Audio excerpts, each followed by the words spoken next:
할렐루야. 오늘은 첫째 부활 그리고 둘째 부활이라는 제목을 가지고 말씀을 나눠보도록 하겠습니다.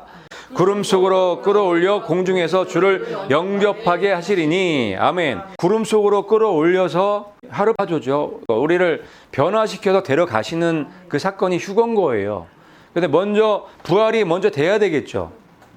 자, 여기 이 말씀에 보면은 구름 속으로 우리가 올라가야 되는 거죠. 끌어올려가야 되는 거예요. 그런데 지금 가지고 있는 이 육신을 가지고는 올라갈 수가 없잖아요. 그런데 우리가 부활이 되면, 부활된 몸이 되면 그런 순간 이동도 가능하고, 그래서 이 구름 타고 오시는 예수님에게로 부활돼 갖고 끌어올려가는, 그래서 공중에서 만나는 그런 사건인 거예요. 마지막 나팔에 순식간에 호련이 다 변화되리니 아멘. 그러니까 마지막 나팔, 때께 하가둘이죠. 나팔 소리에 순식간에 호련이 다 변화되는, 부활되는 이 사건이 첫째 부활이에요.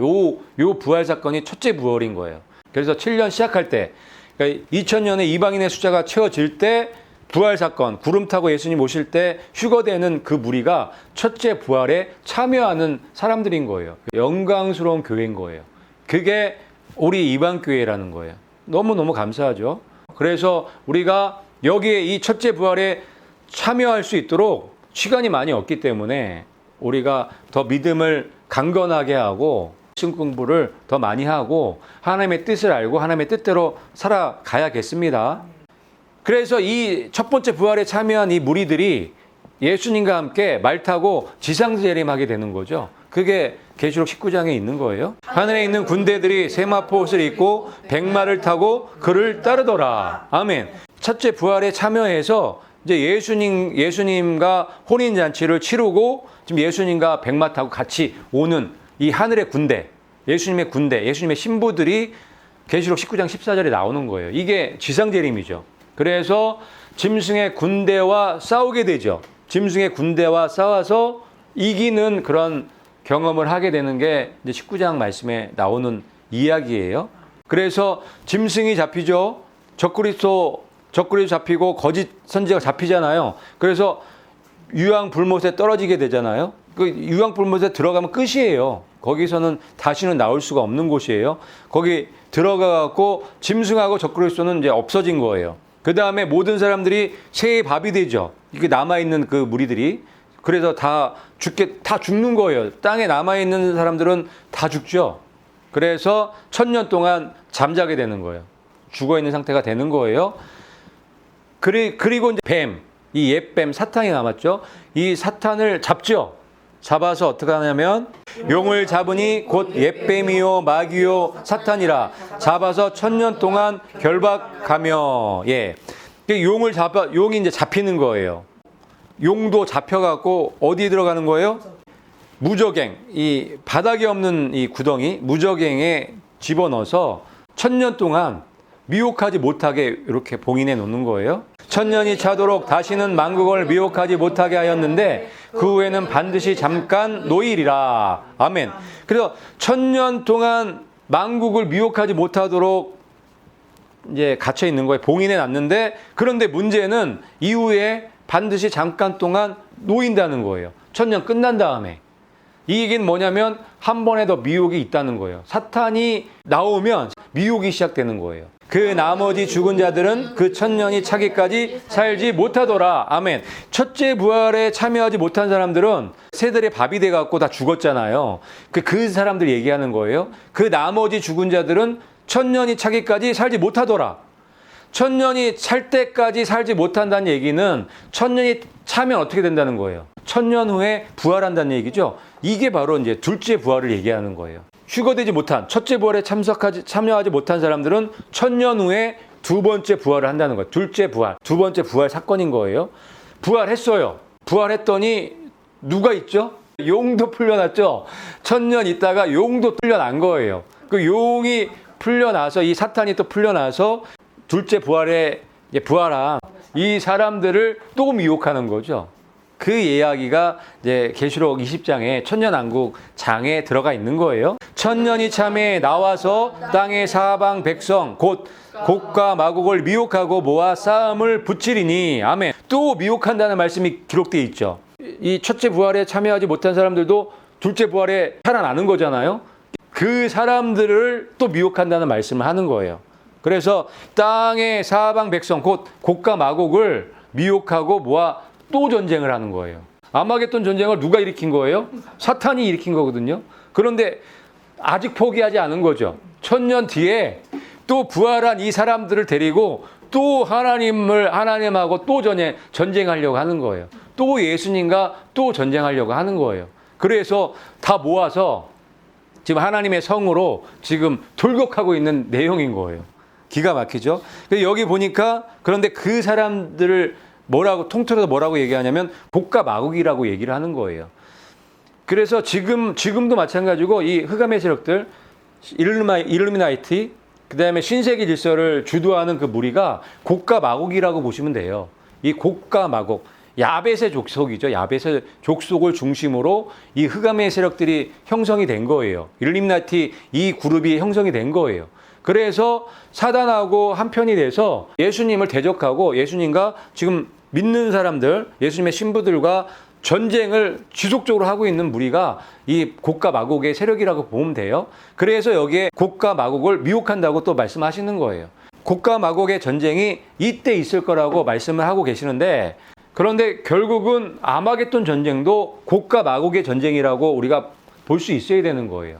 그래서 지금 이 곡과 마곡의 전쟁이라 하면 예수님 편에 있는 사람들과 이 마귀의 편에 있는 사람들과의 싸움을 통틀어서 곡과 마곡의 전쟁이라고 우리가 이해하면 쉬울 것 같아요. 이 곡과 마곡은 예수님과 전쟁하려고 하는 무리를 대표하는 그런 무리라고 보시면 되겠어요. 그래서 곡과 마곡의 전쟁은 계속 있어 왔었고 또 앞으로 또 있을 거고 천년 왕국 후에도 또 곡과 마곡의 전쟁이 있을 거라고 그렇게 우리가 전체적으로 이해하시면 되겠습니다. 이 사탄은 곡과 마곡의 무리를 미혹해서 예수님과 계속 전쟁을 하고 싸움을 걸고 하나님 나라를 쟁취하려고 하고 있다는 것을 이 말씀을 통해서 우리가 이해하면 되겠습니다. 그들이 사랑하시는 성을 두름에 하늘에서 불이 내려와 그들을 태워버리고, 그래서 이 수많은 사람, 이게 뭐 6,000년의 역사를 걸쳐서 부활한 무리이기 때문에 어마어마한 무리가 성을 둘러싼 거예요. 성을 둘러싸서 성을 뺏기 위해서 달려들 때 하늘에서 불이 내려와서 다 태워버리는 그런 일이 있겠다고 지금 기록해 놓으신 거예요. 이게 이제 마지막이죠. 이게 끝이에요. 이렇게 하면서 사탄이 잡히는 거예요. 또 그들을 미혹하는 마귀가 불과 유황못에 던져지니 드디어 이제 끝나는 거예요. 사탄이 유황불못에 던져지면 끝나는 거예요. 그런데 진작에 유황불못에 던지면 되지 왜 안 던지고 냅둬갖고 자꾸 미혹하는 일이 있게 하냐 이렇게 질문하시는 분들이 있을 거예요. 그런데 이유가 있죠. 이유가 있는 거예요.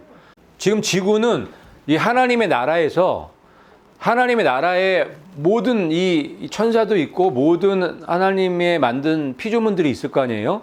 그 모든 피조물들한테 죄가 어떤 건지 알려주는 학교 같은 곳이에요. 이 지구는 죄가 어떤 건지를 아주 하나부터 100까지 아주 그냥 자세하게 드러나게 죄를 드러나게끔 지금 하고 계시는 거예요. 왜냐하면 죄가 어떤 건지 완전히 드러나야지만 아무도 죄를 짓지 않게 되기 때문에 그래요.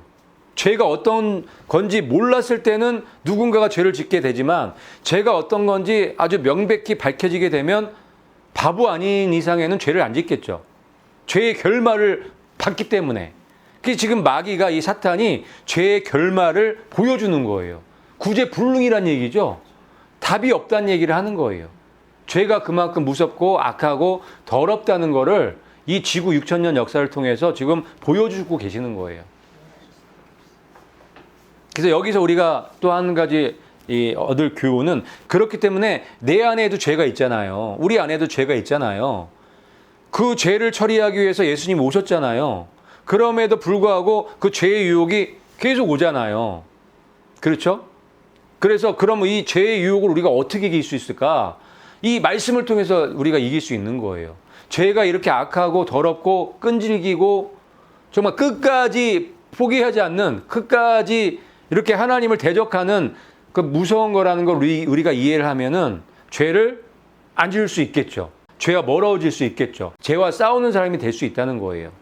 그런 거를 깨닫게 해주시기 위해서 계획해 놓으신 거예요. 그런데 그게 딱 6,000년 그 지구 역사를 통해서 계획해 놓으신 거기 때문에 이거는 뭐 우리가 뭐 빨리 끝나라, 좀 더 늦게 가라 이렇게 할 수가 없는 거예요. 정해진 때에 성취가 되어 가는 거예요.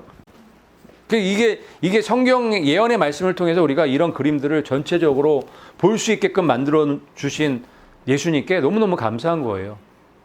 너무 감사하지 않나요? 이런 그림을, 전체적인 그림을 볼 수 있게끔 만들어 주신 게. 그렇기 때문에 우리가 이 예수님의 뜻, 하나님의 계획을 자세히 알 필요가 있는 거예요. 그런데 우리가 예언을 연구하면 그 자세하게 알 수가 있게끔 만들어 놓으셨기 때문에 알 수가 있다는 말씀을 드리는 거예요. 그런 다음에 이제 불못에 들어간 다음에 백보자 이제 심판이 일어나는 거죠. 그 백보자 심판이 이 둘째의 부활에서 올라온 사람들을 심판하는 시간인 거예요. 백보자 심판 때 생명책에 기록되지 않는 사람들은 다 어디 들어가요? 유황 불못에 들어가는 거예요. 누구 따라서? 마귀 따라서. 마귀가 누구기 때문에? 이 사람들의 아버지이기 때문에. 자기 아버지 따라서 가는 거예요. 저 위에 있는 사람들은 누가 아버지예요? 하나님이 아버지이기 때문에 위에 있는 거고, 이 유황 불못, 이 밑에 있는 사람들은 마귀가 아버지이기 때문에 아버지 따라서 유황 불못에 들어간다고 보시면 돼요. 이 말씀 같이 한번 읽어볼게요. 시작. 누구든지 생명책에 기록되지 못한 자는 불못에 던져지더라. 아멘. 이 가장 무서운 심판이에요. 끝이에요. 끝. 완전한 멸망을 얘기를 하는 거예요. 그래서 사탄과 함께 영원히 불못에 들어가서 잊혀지는 그런 존재들이 된다는 거예요. 첫째 부활에 참여하는 자들은 복이 있고 거룩하도다. 둘째 사망이 그들을 다스리는 권세가 없고. 아멘. 첫째 부활에 참여하는 자들이 복이 있죠. 복이 있고 거룩하다고 말씀하시는 거예요. 그래서 우리가 첫째 부활을 목표를 갖고 사는 게 그리 중요한 거예요. 이거보다 더 가치 있는 일은 없어요. 둘째 사망이 그들을 다스릴 수 없는 거예요. 자, 첫째 사망은 우리 몸이 죽는 거지만 둘째 사망은 우리의 모든 것이 다 죽는 거예요. 우리 영혼육이 다 죽는 사망을 둘째 사망이라 하는 거예요. 그 경험을 안 해도 된다고요. 우리는 원래 그 경험을 할 수밖에 없는 존재였단 말이에요. 근데 예수님이 살려주셨잖아요. 그 기회를 잡아야죠. 그게 첫째 부활에 참여하는 그 물인 거예요. 우리가 내가 돼야 되죠. 그거보다 큰 목표는 없다고 생각하시고 꽉 붙잡으셔야 돼요.